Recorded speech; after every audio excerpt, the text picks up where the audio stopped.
Can't sleep even when you're tired? You've cut the caffeine, darkened the room, bought the expensive pillow, and still, the nights feel endless. But maybe the problem isn't during sleep, it's before it. In this video, we're ranking 6 common bedtime habits, from the worst sleep wreckers to the ones that actually work. What's one weird or unexpected thing you've tried to help you sleep? Share it in the comments, I'd love to see what's worked for you. And now, it's time for the intro. 3, 2, 1.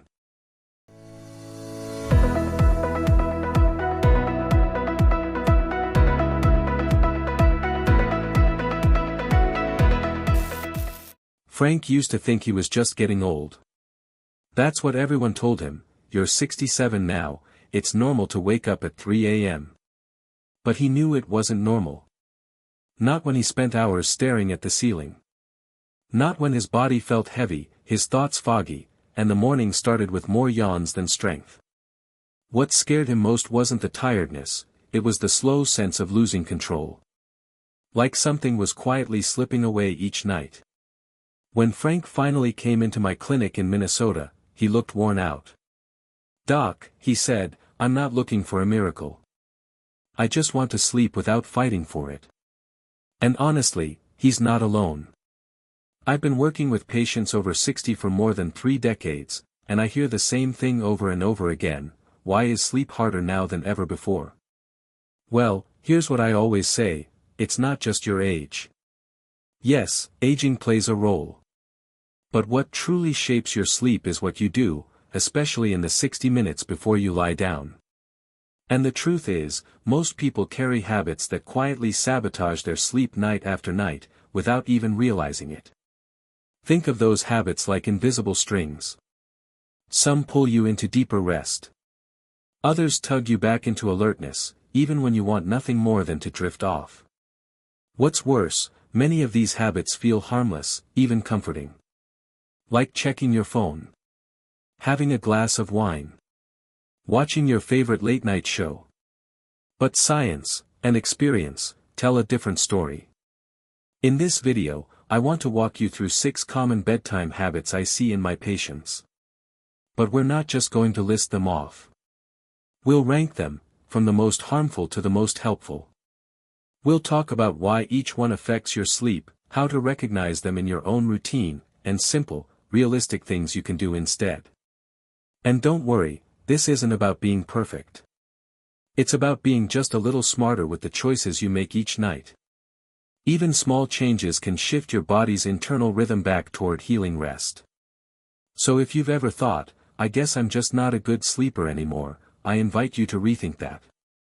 Because sleep isn't something you lose forever. You just have to stop getting in its way. Let's start by exposing the worst bedtime habit I see in people over 60. It might seem harmless, but it could be the exact thing keeping you wide awake at 2 a.m. Frank smiled when I asked him what his bedtime looked like. "Oh, nothing special. I just check my messages real quick, maybe read the news a little, see what my grandkids are posting, then I try to sleep." That phrase, "real quick," comes up more than you'd think. I nodded, and asked him gently, "Do you usually fall asleep easily after that?" He shook his head. "I try. But it's like my brain doesn't shut off. I close my eyes, but it's buzzing. Like there's a TV playing inside my head." Frank isn't alone. The single most common habit I see in my sleep-deprived patients over 60 is this: reaching for the phone before bed. Just one scroll. Just one notification. Just one article. But here's the truth, your brain doesn't think it's just one. When you look at your phone late at night, 2 things happen. First, the light from the screen, especially the blue-toned light, tells your brain, "Hey, it's still daytime." Even if the room is dark. Even if your eyes feel tired. That light blocks the natural release of melatonin, the hormone your body uses to say, "It's time to sleep." And second, it's not just the light, it's the content. Our phones are full of emotional triggers. Maybe you open an email that stresses you out. Or you see a sad story, or a political post that stirs up frustration. Your heart rate rises just a little. Your mind begins to spin. And even if you put the phone down, your nervous system has already shifted into alert mode. It's like revving the engine before trying to park the car. Let me tell you about Eleanor. She's 74, lives in Arizona, and came to see me because she couldn't stay asleep. But when I asked what she did in the hour before bed, she laughed. "Well, my iPad and I have a little date every night," she said. "I read recipes, check Facebook, and maybe do a crossword puzzle online." We ran an experiment. I asked her to keep everything the same dinner, same bedtime, same routine, except no screen time for 1 hour before bed. Instead, she could write a few thoughts in a notebook or read a paper book under a warm light. That's it. 3 nights in, she sent me an email. The subject line was, "I slept 6 hours straight, what kind of magic is this?" Now, I'm not anti-technology. I use a phone, a laptop, a tablet, just like everyone else. But I am protective of what we allow into our minds in those precious final minutes of the day. Think of it like preparing soil for a garden. You wouldn't toss trash on it right before planting a seed. Your sleep deserves the same care. So what can you do if you're in the habit of using your phone at night? Here are a few gentle shifts that make a big difference. First, get a real alarm clock. Many people say they need their phone next to them to wake up. I say, spend $20 on a good old-fashioned clock, and you'll sleep 20 times better. Second, create a phone bedtime. Set an alarm or reminder for 8:30 or 9 p.m. that tells you, it's time to unplug. Move the device to another room or at least across the room. Out of reach means out of temptation. Third, replace the habit. The brain likes rhythm, not just absence. So find a replacement that's calming. That could be writing a few lines in a gratitude journal, flipping through a photo album, listening to soft instrumental music, or reading a chapter of a real, paper book, something gentle and familiar. I once had a patient, Mr. Lang, who started rereading his wife's old gardening journals every night. She had passed 5 years earlier. He said her neat handwriting and simple notes calmed him more than any app ever could. These small, human routines, especially the quiet ones, have power. And the beauty is, they don't just help you fall asleep. They restore something deeper. Frank, by the way, gave it a try. He found an old poetry book from college and read one poem each night under a warm lamp. The first week wasn't perfect, he still woke up a few times. But by week 2, he was falling asleep faster. By week 3, he wasn't just sleeping better, he felt better. More present. Less heavy. More himself. So if you take away one thing from this video, let it be this: that little last check on your phone might be the very thing standing between you and the rest you've been needing for years. Let's move on now, to another habit that seems harmless, even relaxing, but might be tricking your brain in a different way. After Frank made the shift away from screens at night, he started sleeping better, but not perfectly. At his next visit, he confessed, "Doc, I've got another nighttime habit. I pour myself a glass of red wine. Helps me unwind." He said it casually, like it was just part of his routine, not something worth examining. And he's far from the only one.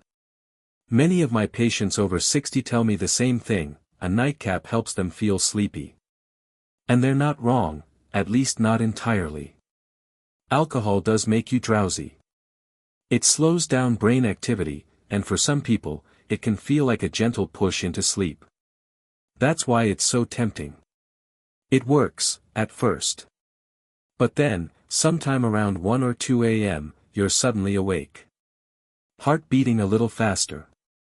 Mouth dry. Mind restless. You turn over, adjust your pillow, maybe get up to use the bathroom.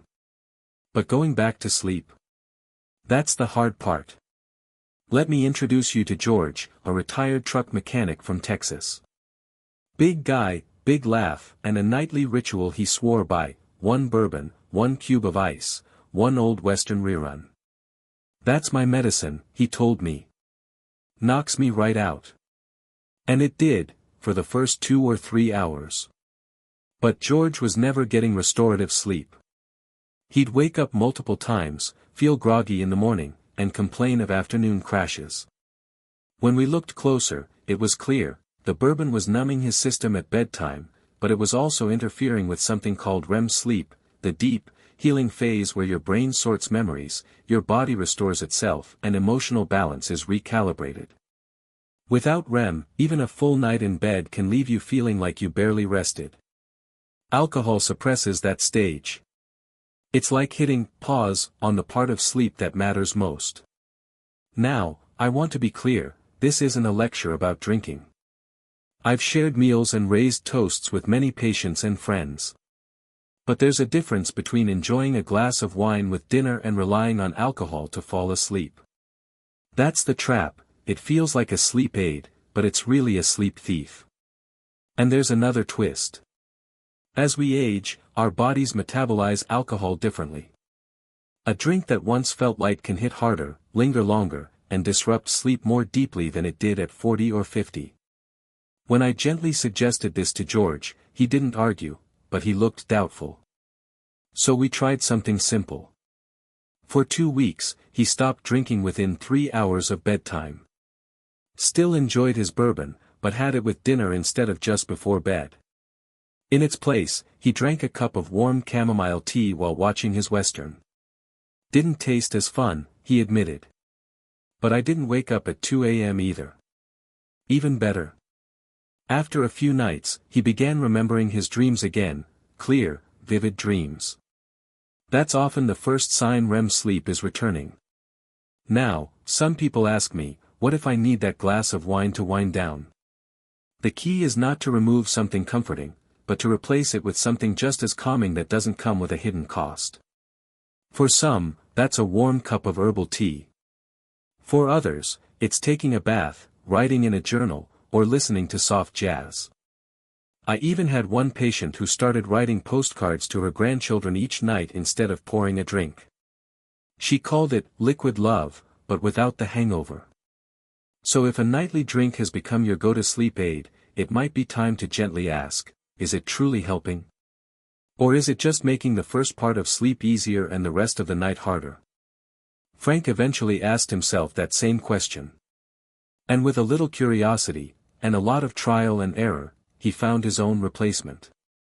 A nighttime stroll through his backyard garden, hands in his pockets, slow breathing, watching the moon rise over the fence. Sometimes, the best nightcap isn't poured into a glass, it's poured into a moment of peace. After George found his rhythm again, trading late-night bourbon for earlier sips and peaceful routines, he asked me something during a follow-up call. "Doc, I've cut the booze, turned off the screens, even started writing postcards like you said. But I'm still waking up with this weird restlessness some nights. Could it be the cheese?" It made me smile, not because it was silly, but because it was honest.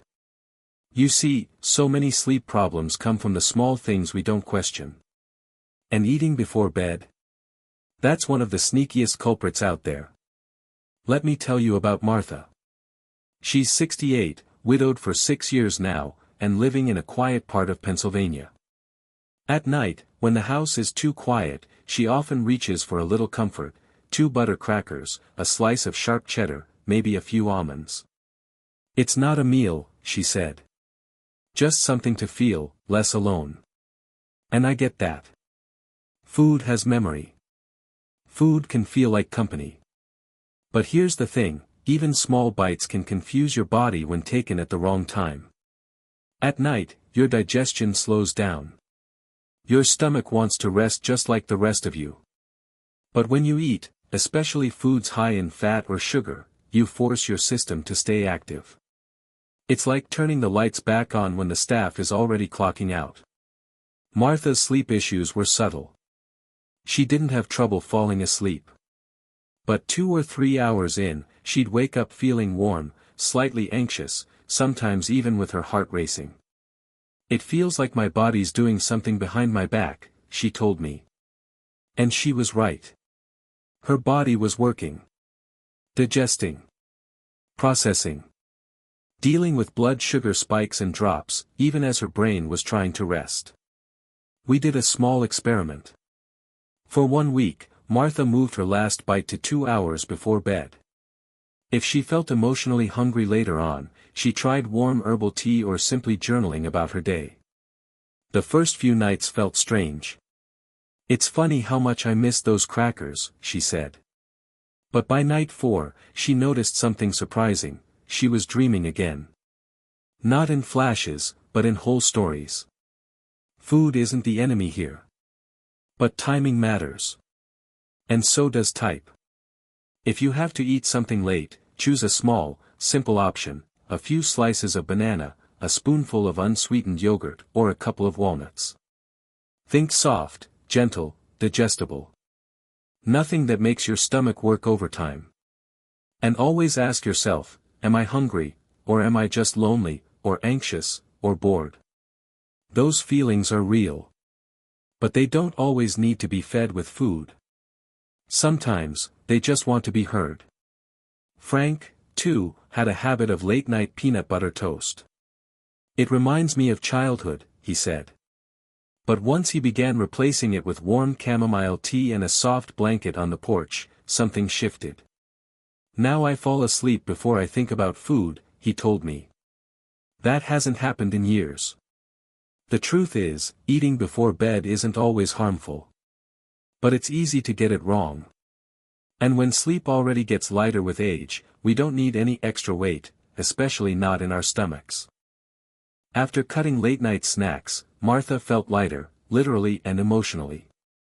"I didn't realize how much those tiny bites were weighing me down," she said. But then she added, "There's still one thing I can't give up, Doc. I fall asleep to the TV. It helps me feel less alone." The bedroom television, so many of my patients see it as a friend. A familiar face. A warm voice that keeps the silence away. And believe me, I understand. The house quiets down, the day is done, and there's something comforting about hearing the buzz of a sitcom or the low hum of a documentary. It feels safe. Familiar. Gentle. But here's what I gently remind them: what feels relaxing emotionally doesn't always relax the brain. Let me tell you about Henry. He's 70, a retired piano teacher from Northern California. Every night, he would crawl into bed, turn on the History Channel, and let it play until he drifted off. "It's the only way I can fall asleep," he told me. But when we looked at his sleep patterns, a different story emerged. He wasn't staying asleep. He'd wake up multiple times, especially during loud commercials. And worse, even when he stayed asleep, he didn't feel rested. That's because televisions, like phones and tablets, emit light that signals the brain to stay alert. But even more disruptive is the sound. TV audio changes constantly: quiet dialogue, sudden music swells, laughter tracks, commercial jingles. The brain doesn't fully tune it out. It stays partially alert, constantly monitoring the noise. That prevents your nervous system from fully dropping into deep, healing sleep. Henry was skeptical when I suggested turning the TV off before bed. "Silence makes me restless," he admitted. So we didn't force silence, we just changed the source. Instead of television, he started listening to instrumental music. He picked slow jazz, no lyrics, no sudden changes. At first, it felt strange. "Too quiet," he said. But after a few nights, something clicked. He stopped waking up during the night. He started remembering dreams again. And perhaps most telling, he no longer needed a nap every afternoon. TV isn't evil. But like alcohol and snacks, it's often misused in moments of emotional need. If you're using it to drown out feelings, loneliness, worry, the weight of the day, it can easily become a crutch that backfires. Instead, try creating a wind-down soundscape. That might be soft music, a familiar audiobook, or even recorded nature sounds. One patient of mine, Lily, plays a loop of ocean waves every night. She says it reminds her of childhood vacations, safe and slow. What matters most isn't just turning something off, it's choosing what you turn on in its place. Sleep responds best to rhythms, not noise. And once your brain finds a gentler rhythm, it no longer needs to be distracted. It simply rests. After Henry swapped his nightly TV noise for soft jazz, he told me something I'll never forget. "Doc, it's the first time in years I've heard my own breath before sleep." That's the kind of stillness we forget we need. And sometimes, it takes a little ritual to guide us there, something quiet, something gentle, something warm. Let's talk about one of the simplest yet most overlooked bedtime habits, a warm bath or shower. Linda, 65, came to see me during a difficult season. She had just gone through menopause, was adjusting to life on her own after her husband passed, and found herself waking up at odd hours, heart pounding, thoughts racing. "It's like my body's tense even when I'm lying still," she said. "Like I've forgotten how to unwind." So we looked at her evenings. No screen time, check. Light dinner, check. Herbal tea, check. But one thing was missing, a physical signal to her body that the day was ending. That's where the bath came in. There's real science behind this. When you take a warm bath or shower, ideally 60 to 90 minutes before bed, your body temperature rises slightly. Then, as you step out and dry off, your core temperature begins to drop. That drop sends a clear signal to your brain, it's time to sleep. It mimics the natural rhythm your body follows as night falls. But beyond biology, there's something psychological at work too. Immersing yourself in warm water is one of the oldest forms of comfort we know. It slows the breath, relaxes tense muscles, and maybe most importantly, it creates a boundary between day mode and night mode. Linda was hesitant at first.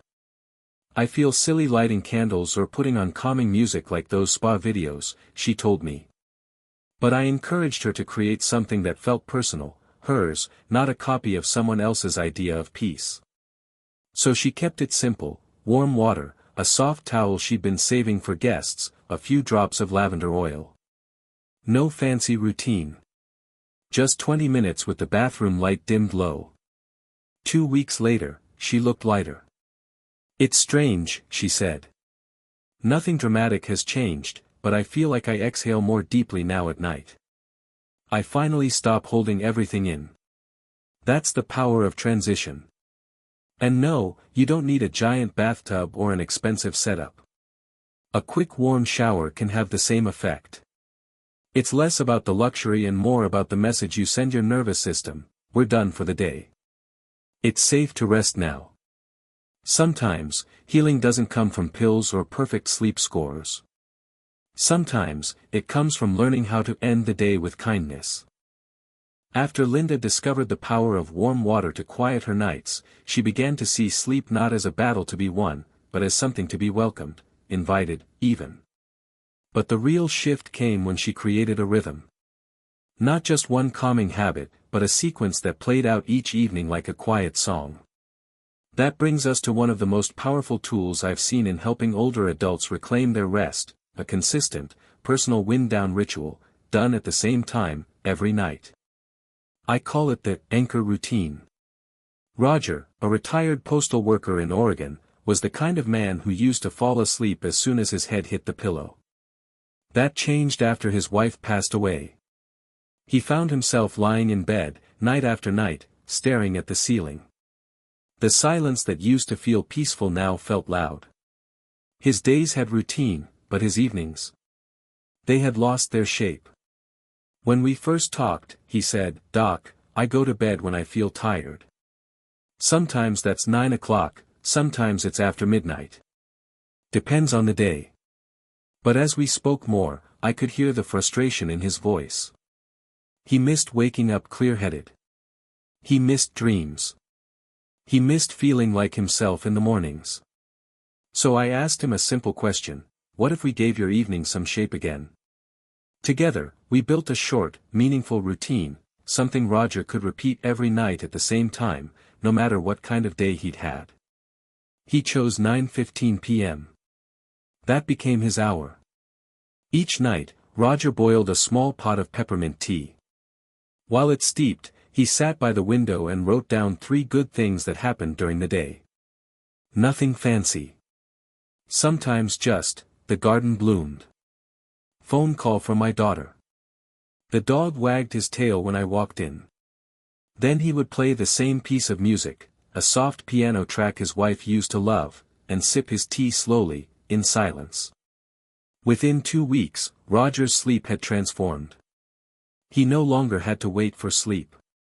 It came naturally, like a train arriving on time. It's like my body knows what to do now, he told me. Here's the science behind it: our brains love rhythm. Especially as we age, consistency becomes the key that unlocks deeper rest. When you do the same gentle actions in the same order, at the same time each night, your body begins to associate that sequence with sleep. It becomes a cue. A signal. Like dimming the lights on a stage before a play begins. And it doesn't have to be complicated. Some patients light a candle, say a short prayer, or brush their hair slowly while listening to classical music. One woman named Janie knits 2 rows of a scarf each night before bed, not because she needs another scarf, but because it centers her hands and mind. The content of your routine matters less than the consistency. You're building trust with your own nervous system. This is our safe time. We are okay to rest now. Frank, from earlier chapters, eventually adopted this too. He'd start his wind down with a slow walk in the backyard, then sit with a poetry book on the porch, followed by a single page in his journal. No pressure to say anything profound, just something to close the day. So if you've ever said, "I don't know how to slow down," try giving your evenings a shape. Try giving your sleep a doorway. Let it be soft. Let it be yours. And let it be the same, every night. By now, you've met Frank, Martha, George, Linda, Henry, and Roger, each with their own struggles, habits, and little victories around sleep. And yet, they all discovered the same truth: good sleep doesn't start the moment your head hits the pillow, it starts with how you treat the hour before that moment. So let's bring it all together in one quiet reflection. Some habits, though they feel comforting, often pull the body in the wrong direction. Scrolling through your phone late at night, sipping wine to unwind, grabbing a snack out of boredom, or falling asleep to the flickering light and unpredictable sounds of a TV, these all seem harmless at first, but they keep the nervous system alert, even as the eyes grow heavy. On the other hand, there are habits that whisper to your body, "You're safe now. You can let go." A warm shower that cools the body just enough to invite melatonin. A small ritual done at the same time each night, whether it's tea and journaling, or music and soft lighting, that sends the brain a clear message: it's bedtime. When you step away from screens and toward rhythm, your body notices. If you're not sure where to begin, just ask yourself a few gentle questions at the end of each day. Did I unplug from screens and noise at least 30 to 60 minutes before bed? Did I avoid things that push my body into alertness, like alcohol or heavy foods? Did I give myself even one small, calming moment before trying to sleep? And did I follow some kind of routine, even a simple one, that helps my body know what comes next? You don't need a perfect checklist to earn rest. One consistent change can shift everything. Because sleep doesn't respond to force, it responds to rhythm. And rhythm is simply your body's way of remembering peace. If you've made it this far, I want to say something very simple: thank you, for caring about your rest, and for taking the time to understand it. Sleep, especially as we age, is not just about how long we lie in bed. It's about whether we feel restored when we rise. And so I'll ask you gently, after walking through these 6 habits, where do you see yourself? Are you still stuck in level 1, fighting with your phone at midnight? Or maybe you've already started building a gentle bedtime rhythm, like Roger did? There's no shame in any answer, only awareness, and opportunity. Leave a comment below and tell me, what habit are you letting go of tonight? Or what small new ritual are you trying this week? And if you've already found something that works, share it. Your story might just help someone else finally sleep through the night. I believe rest is a form of healing, and it's never too late to begin again.